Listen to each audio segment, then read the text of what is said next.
What's up, guys? In today's video, we're going to be looking into some of the top performing properties in the entire state of Arizona to see how much money these properties actually make.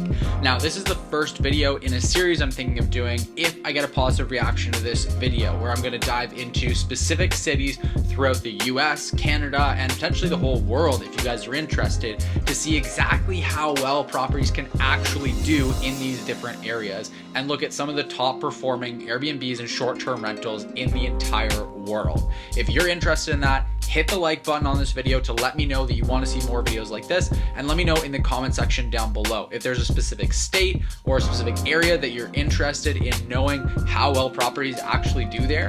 Then just let me know. Let me know in the comment section down below if there's a specific area that's of interest to you. Let's go ahead and jump right into it, and let's start with Arizona. So I looked at two markets for this, Phoenix, and I also looked at Scottsdale. So let's start with Phoenix here, and already right off the bat, what I've done here, just to get everyone on the same page, is I've gone to AirDNA, which is a data aggregation site where they have all the data on all short-term rentals all over the world. Now, we have an enterprise level package with them, and one of the things that gets us is worldwide access to their Market Minder tool, which is this tool you're looking at right now. If you guys are interested at all in short-term rental investing, then this is a really, really great tool to use to be able to see how properties actually perform in a given area. Now, what's really cool is they have a top property section where you can go to any market and you can look at the top performing properties in that market and see just how well they do. Now, you can see in Phoenix, this is just mind-blowing. These properties are pulling in $850,000 plus on short-term rentals. So these two properties are over $850,000. This property here is at about $820,000, and then the rest of them are only making, $500,000 to $800,000. So not that impressive, right? Oh my goodness, this is absolutely insane to see that some properties are bringing this kind of money as short-term rental properties for just one property. Now, obviously, these would be absolutely very expensive properties to purchase. So no doubt there'd be a lot of cost with the acquisition there as well. But I'd be really interested to see what the returns would actually look like on a property like this. Actually, one of the members that I work with in our private mastermind for short-term rental investing, he has a really nice high-end, beautiful luxury property in Scottsdale, Arizona. And I know the returns on that have been really, really great for him. So it just goes to show that even though it is more expensive to purchase, you can still pull in really great ROI numbers with a property like this. Obviously, with a recession, with anything like that, it can be a bit tricky. But for some people, it makes a lot of sense. Like for him, he makes really great money, and he wanted to buy this luxury property that he can run like retreats at for his company and everything else. And the fact that it makes a really great return as a short-term rental is amazing for him, but it's not the end of the world to him if it doesn't. So something like that, I actually think can be a really, really great lifestyle investment. So you can see this is a gorgeous property here, and pulling in the top spot in all of Phoenix at just shy of $900,000. So that's pretty phenomenal. Even after carrying expenses, I'm sure the cash flow on this thing would be pretty phenomenal. You can see the runner-up, the second place property at a measly $860,000, has a freaking waterfall in the backyard.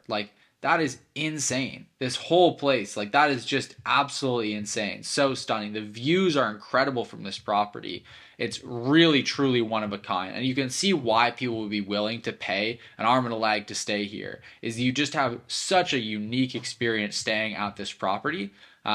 And this isn't even on Airbnb Luxe right now. This is just on the regular Airbnb. I'm sure this property could easily get onto Airbnb Luxe, and it might also be listed as a property on Airbnb Luxe, which for those of you who don't know, that's a sort of a separate site, a separate part of the Airbnb site where there are really high-end luxury properties that come with all kinds of amazing add-ons. You can add private chefs and massages and airport transfers and all this really, really cool things.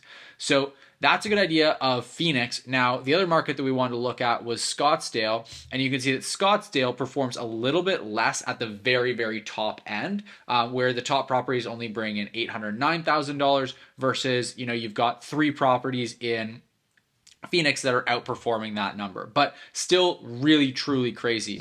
Guys, just want to take a quick break to say that for those of you watching who want to build cash flow and long-term wealth by purchasing Airbnbs and short-term rental properties, there's a link in the description down below for a free training that will walk you through my exact strategy for investing successfully in Airbnbs. The training walks through the 3 most important things that you need to know if you want to successfully buy your first or next short-term rental property. And again, the link is in the description down below for you to sign up completely free. When you sign up for the training, we're also going to send you our ROI analysis tool completely free so that you can analyze properties the right way and find properties that'll generate amazing returns. Again, the link to sign up is in the description down below, and both the training and the ROI analysis tool are completely free. One of the things I really was interested in looking at was this one, where they literally went with the title of $500,000 pool with lazy river. So I don't know, I guess for the demographic that's booking this place, they probably are trying to flex on their friends and family quite a bit. So being able to share with them that it's a $500,000 pool might actually be like a really big deal for them. I think that it also very clearly conveys that this is an insane pool that's got a lazy river. Pretty interesting title to it, but also a pretty insane investment to make in a property, to spend $500,000 on a pool in the backyard.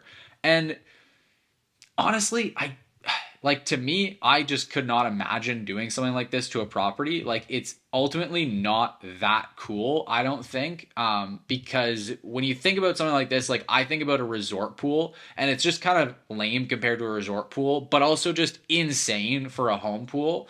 I don't know, something off about that. The basketball court is super cool. It's like lit up so you can play at night too. That's awesome. You've got the golf area here, mini putt, like just so much stuff to do. And I've noticed that throughout Arizona, they always have these like epic blown out backyards that have so much stuff to do. So I think that's really cool. You can see like they've really just used the entire bit of lot that they have. They've got basketball here, golf here, they've got more golf here, pool back here, and then like this one patch of actual just grass that's not being used right at the front of the house. So I think that's really, really cool. I actually really like that they've done that. That this seems to be the theme throughout Arizona. A lot of properties have these like really epic outdoor setups. And again, the member that we work with, that we do coaching with, he has done some really epic stuff on the outside as well, like adding mini putt and putting like a golf simulator in, movie room, like all that kind of stuff. And I think that's really, really cool. You can see they've kind of done the same thing inside, where they have so much square footage and they've just used it to add like game room and add all this different stuff. I think the property is really well set up, where especially with a property this large, it can often feel quite empty if you just don't add the right decor to it. And they've done a really good job, in my opinion, of adding the right decor to make it not look empty. Again, I think this pool is just like over the top wild. I couldn't imagine ever doing anything like this on a home, but obviously it's turned out well for them. Like, this property is doing $807,000 as a short-term rental, which is just insane. So that pool is paid off pretty quickly at that rate, depending on what they got everything else for. And you can see, like, here's another one, luxury 5-star celebrity estate. This one's doing $721,000. And you can see what I mean, where this is another example of like every inch of outdoor space is used here. You can see from this aerial shot, they've got like everything you can imagine. It's literally like they've got a kid's playground over here. They've got like everything you can imagine. They've got a full mini putt. They've got another basketball court. I almost wonder if this isn't the same host. Yeah, so it looks like it is the same host for this property, whether they're a management company that just recommends this stuff to their property owners, or they're just some property owner that owns these like mega mansions. But yeah, this is like an epic outdoor setup. I couldn't imagine anyone ever being bored at a property like this. And so you can see, like, it pays off. They're doing $721,000 on short-term rental revenue in just 1 year. So yeah, this is some really epic performance. This is probably, I would assume it's got to be one of the top markets in the US in terms of like the high end and how well the high end properties do. If you're interested in seeing some more markets like this, more just markets in general, I'd be really interested to look at North Carolina, to look at Hawaii, and see how well the best performers really do. Because actually seen some properties in the US that do into the millions of dollars of revenue per year. So if you're interested in exploring that more with me, let me know. Like this video, give it a thumbs up. Let me know in the comment section down below if you want more videos like this, or if there's specific markets that you want me to look at, then let me know in the comment section down below. Again, if you like the video, give it a thumbs up. If you are new to the channel and haven't subscribed yet, make sure you hit the subscribe button to see the 2 new videos we post every single week. And with that being said, thanks so much for watching this video, and I'll see you in the next one.